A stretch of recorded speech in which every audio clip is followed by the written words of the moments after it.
नमस्कार दर्शकों, स्वागत है आपका एक बार फिर बंधन समाचार में और मैं हूं आपके साथ ऋचा वर्मा। तो आइए अब हम बात करते हैं जिला बिजनौर की इस वक्त की बड़ी खबर की। हमारे संवाददाता तुषार वर्मा की खास रिपोर्ट के साथ। भारतीय जनता पार्टी के पूर्व राज्य मंत्री सुनील भराला एक निजी कार्यक्रम में शिरकत करने बिजनौर पहुंचे। कार्यक्रम में शिरकत करने के बाद भराला बिजनौर शहर के साहित्य विहार निवासी डॉक्टर मोहित शर्मा के आवास पर पहुंचे, जहां भाजपा के नेता और कार्यकर्ताओं ने पूर्व राज्य मंत्री सुनील भराला का फूलमाला पहनाकर और बुके भेंट कर स्वागत किया। इस मौके पर आवास पर हुई चर्चा के दौरान पूर्व राज्य मंत्री सुनील भराला ने पत्रकारों से वार्ता करते हुए कहा कि बीजेपी की गतिविधियां चुनाव से नहीं मिशन से चलती हैं। उन्होंने विपक्ष पर हमला साधते हुए कहा कि सिर्फ चुनाव के समय विपक्षी पार्टियां जागती हैं। कांग्रेस और सपा ने तिरंगा यात्रा तक निकालने की हिम्मत नहीं जुटाई। भारत पाकिस्तान तनाव के समय विपक्ष खामोश रहा, जबकि भाजपा ने सैनिकों का मनोबल बढ़ाने का काम किया। ऑपरेशन सिंदूर के लिए सबसे बड़ा सैन्य अभ्यास रहा। इस दौरान डॉक्टर मोहित शर्मा, आशीष कुमार शर्मा, विपिन शर्मा, पवन कुमार, पंकज शर्मा, अवनीश गौड़, रोहित भारद्वाज, मोहित शर्मा, राम मोहन अग्रवाल, सुनील भारद्वाज आदि मौजूद रहे। देखिए, आज हमारे भारतीय जनता पार्टी के वरिष्ठ नेता और उत्तर प्रदेश सरकार में हमारे साथ स्वतंत्र प्रभार मंत्री रहे और उत्तर प्रदेश के विधान परिषद के सदस्य श्री अशोक कटारिया जी के आने का मेरा कारण था और डॉक्टर आशीष जी हमारे बहुत प्रिय हैं, तो इसलिए एक मौका भी मिलने का हमारा सुनिश्चित था। आज इसी भंडारे में शामिल हुए और बिजनौर के सब कार्यकर्ताओं से, पार्टी के वरिष्ठ कार्यकर्ताओं से, नेताओं से सबसे मिलना हुआ।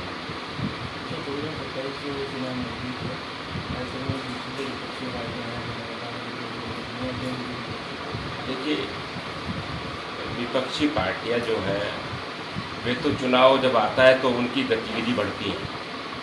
भारतीय जनता पार्टी की जो गतिविधि है वो अनवरत रहती है, चुनाव आए या ना आए।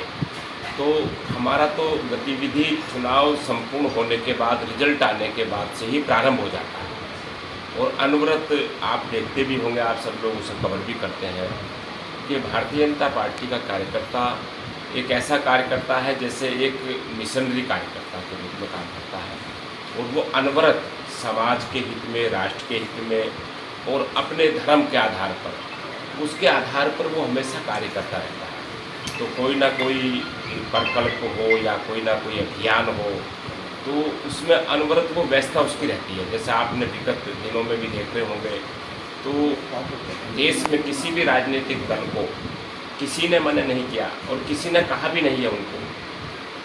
भारतीय जनता पार्टी को किसी ने भी नहीं कहा और अनिवार्य भी नहीं था। जैसे ही 22 तारीख को अटैक हुआ और भारत पाकिस्तान का तनाव बढ़ा और सिंदूर ऑपरेशन शुरू हुआ तो सभी राजनीतिक दलों को राष्ट्र के हित में, उनका मनोबल बढ़ाने के लिए, सैनिकों का मनोबल बढ़ाने के लिए, सैनिकों के अधिकारियों का मनोबल बढ़ाने के लिए उनका कुछ ना कुछ उनको अपने अभियान चलाने चाहिए थे। लेकिन किसी भी राजनीतिक दल ने, चाहे वो कांग्रेस पार्टी है, चाहे समाजवादी पार्टी है, चाहे इस देश की अन्य क्षेत्रीय पार्टियां हैं, भारतीय जनता पार्टी ने पूरे भारतवर्ष में जनपद से लेकर के और नीचे तक तिरंगा यात्रा की। तो ये भारतीय जनता पार्टी का एक मिशन है और भारतीय जनता पार्टी की ये कार्यशैली है। तो तिरंगा यात्रा करने के लिए तो कोई भी राजनीतिक दल बाधित नहीं होना चाहिए, परंतु किसी भी राजनीतिक दल ने इस बात की हिम्मत नहीं जुटाई कि हम तिरंगा यात्रा निकालें और भारतीय सैनिकों के और भारतीय सैनिक अधिकारियों का मनोबल बढ़ाए, जो हमारी 24 घंटे रक्षा करते हैं, बॉर्डर पर खड़े रहते हैं, रात दिन माइनस टेम्परेचर में रहते हैं, बरसात में रहते हैं, गर्मी में तपते हैं। तो ये भारतीय जनता पार्टी की कार्यशैली। इसलिए मैं राजनीतिक दलों को नसीहत देता रहता हूँ इस बात को लेकर के कि वो अपने आप आलोचना नहीं, वो अपने आप में सुधार करें, अपनी रणनीति में सुधार करें। राजनीतिक पार्टियों को राष्ट्र के हित के मुद्दों पर आलोचना नहीं करनी चाहिए, उन्हें राष्ट्र के हित की बात करनी चाहिए। जैसा कि आपने अभी कहा कि दूसरी जो विपक्षी पार्टियां हैं उन्होंने तिरंगा यात्रा से खुश नजर नहीं आए, तो जो ऑपरेशन सिंदूर जो अभी चला था इससे क्या विपक्षी पार्टियां खुश नहीं थी? देखिए, इसी सार के कारण से ही मैंने ये बात रखी है कि सिंदूर ऑपरेशन इस भारतवर्ष का एक बड़ा ऑपरेशन हुआ है और ये इसलिए बड़ा नहीं है, युद्ध तो पहले भी हुए, 1962 में भी हुए, 71 में भी हुए। कारगिल युद्ध हमारे श्रद्धेय अटल बिहारी वाजपेयी जी के नेतृत्व में हमारी सेना ने लड़ा और 1-1.25 साल तक लड़ा। लेकिन ये युद्ध भी हो गया हमारा और हमने अपने देश की इकोनॉमी बचाई। आज हमारा जो बढ़ता देश है, आज के आपने समाचार पत्रों में आपने देखा भी होगा, आपने टेलीविजन पे भी देख रहे होंगे लगातार और आपने उसको भी देखा होगा। आज भारत की इकोनॉमी फ्रांस को भी हमने पीछे छोड़ दिया। तो हमारा जो संकल्प 2047 भारत को विकसित भारत बनाने का और भारत को आगे बढ़ाने का है, तो ये सिंदूर ऑपरेशन जो था, हमने अपने जो हमारे टूरिस्ट थे, जो भाई थे हमारे, जिनके बहनें थी, जिनका सिंदूर उजाड़ा है, उनका हमने बदला भी लिया और उनके कई सौ आतंकवादियों को मार गिराने का काम किया और उसको धरती चटाने का काम किया पाकिस्तान को।